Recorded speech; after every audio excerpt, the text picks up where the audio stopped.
কিছু চিরকল্যাণকর, অর্ধেক তার করিয়াছে নারী, অর্ধেক তার নর। কিন্তু বিশ্ব জন্মলগ্ন থেকে নারী অবহেলিত। নারীকে পণ্য হিসেবে কেন ব্যবহার করা হয়?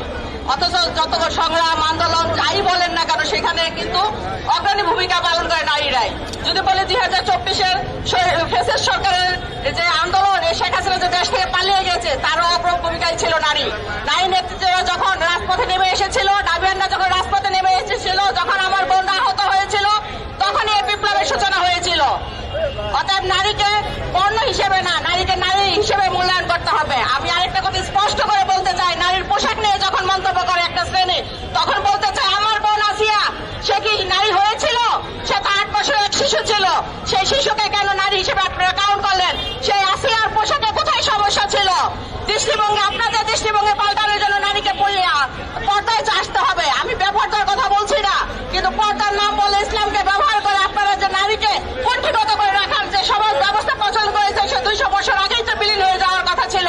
কিন্তু সেই আমরা এখন কি দেখতে পাচ্ছি? বারবার হায়নার মতো 1971 সালে পাক বাহিনীরা যেভাবে আমাদের মা বোনের পর ঝাঁপিয়ে পড়েছিল, আজ সেই জায়গায় এসে আমরা দাঁড়িয়েছি। আপনারা দেশটাকে কোথায় নিয়ে যাচ্ছেন? কাদের ইন্ধনে নিয়ে যাচ্ছেন? কারা দিচ্ছে?